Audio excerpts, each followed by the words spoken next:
Halo semuanya, selamat wayah Kio ya dimanapun kalian berada. Kembali lagi bersama Mamang dan di video kali ini kita bakal lanjutin manhwa Hukum Pedang Surgawi. Kita masuk di part 42. Di awal video ini, tentu saja kerikil yang melesat ke arahnya membuat Suljo terkejut. Bahkan meski ia bisa menahannya, tubuhnya tetap terdorong mundur hingga kembali jatuh berguling. Kau bandit kurang ajar, mari kita buktikan.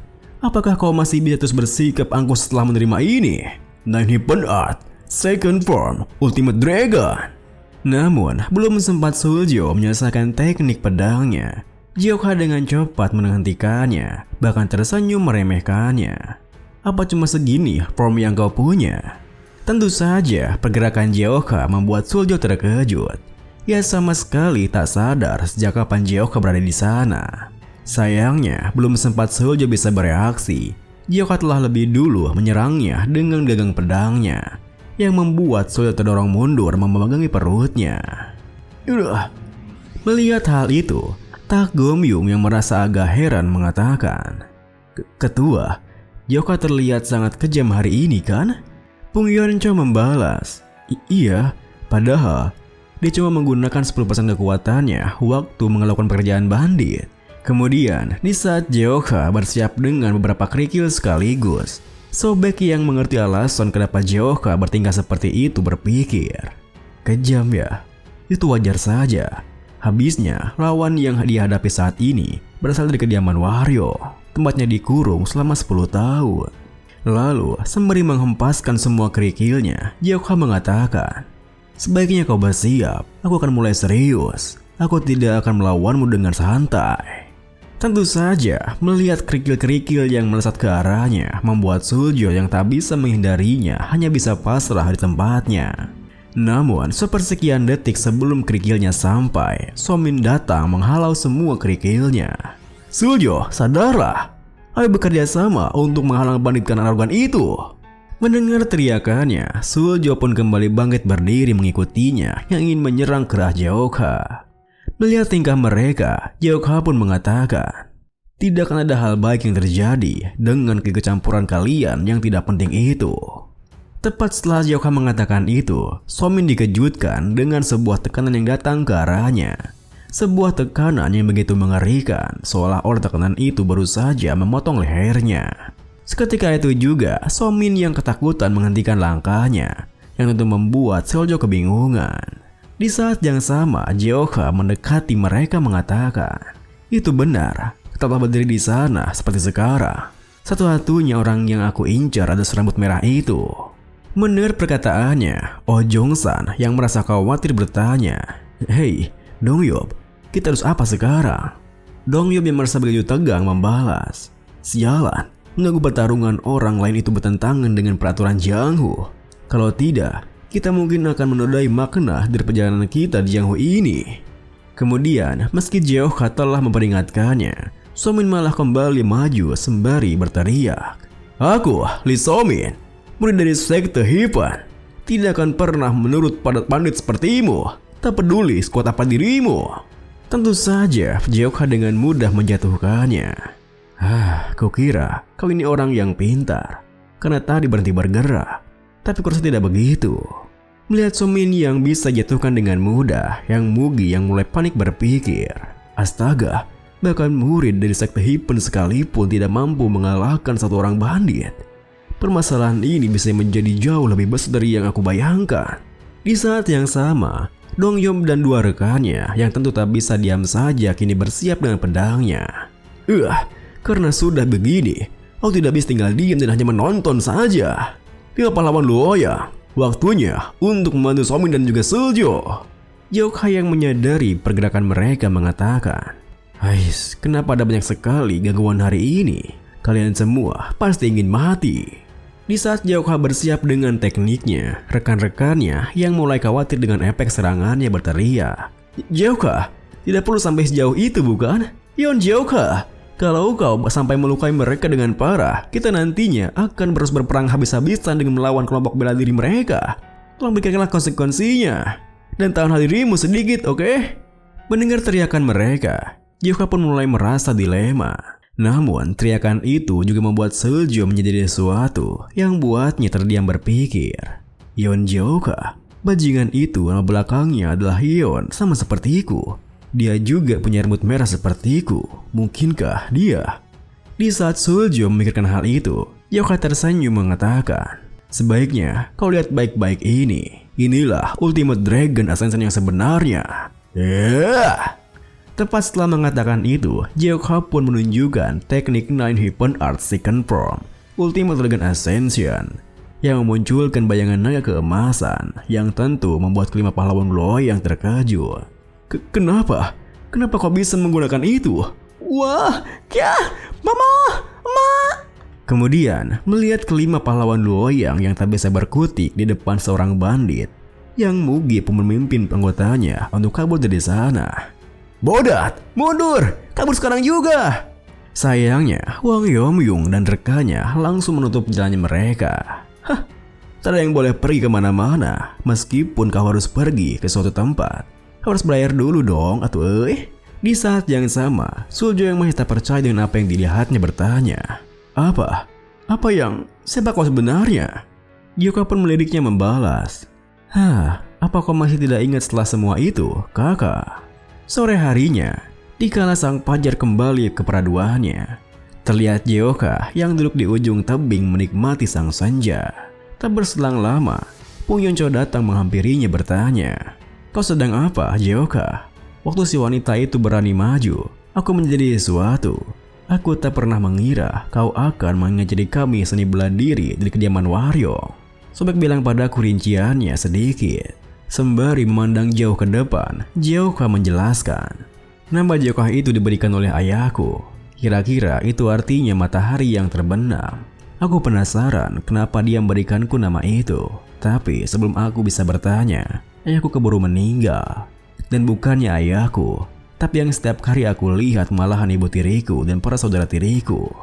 Seperti yang sudah kau duga, wanita yang punya warna rambut sama denganku itu, dia adalah kakak tiriku.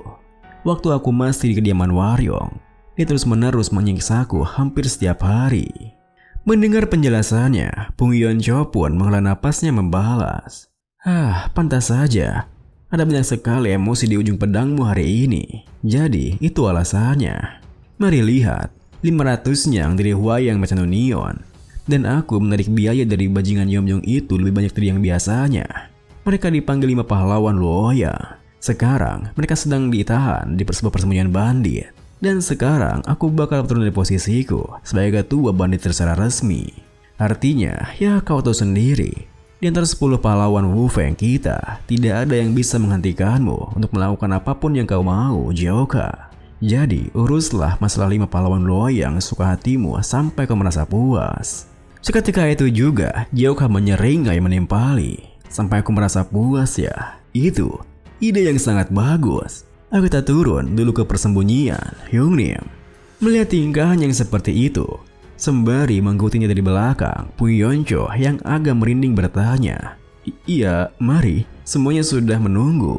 Tapi kenapa ekspresimu begitu tadi? Malam harinya, di depan Pavilion Harmoni, ke-10 pahlawan Wu Feng berkumpul dengan Jioka yang menjadi pusatnya dan didampingi oleh Abasim. Kemudian Abasim pun menyuruh Wang Yomyung untuk membawakan kelima pahlawan loyang ke sana, di mana Wang Yomyung segera menggiring mereka yang nampak begitu aneh. Bisa nggak sih kalian jalan lebih cepat? Ini dia 5 pahlawan loyang. Melihat kondisi mereka yang seperti itu, Jioka yang keheranan pun bertanya, kenapa kondisi mereka kelihatan seperti itu? Abasim di dekatnya menjelaskan, itu Yomyung, si bajingan itu bilang, untuk berjaga-jaga, kemampuan bela diri mereka dalam maka seni bela diri harus ditekan. Dia tidak hanya menyegel semua titik akupuntur mereka, tapi juga mencekakui mereka dengan banyak racun penghilang ki yang bisa menghancurkan dantian. Itulah sebabnya kondisi mereka menyedihkan itu. Tentu saja, hal itu membuat Pung Yoncho berkomentar, Yomyung, si bajingan licik itu. Kemudian, setelah bawahan Wang Yomyung memaksa kelima pahlawan loyang untuk berlutut di sana, Somin yang tak tahan lagi dengan perlakuan seperti itu mengatakan, bukannya ini sudah cukup?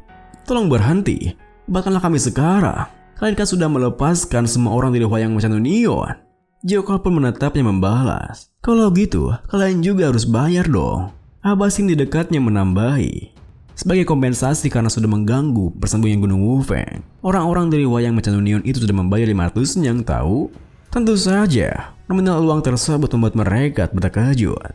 Bahkan Dongyop mengatakan, kami semua sudah membangkang dari perintah keluarga kami supaya kami bisa datang ke sini. Jadi, kami tidak punya uang sebanyak itu.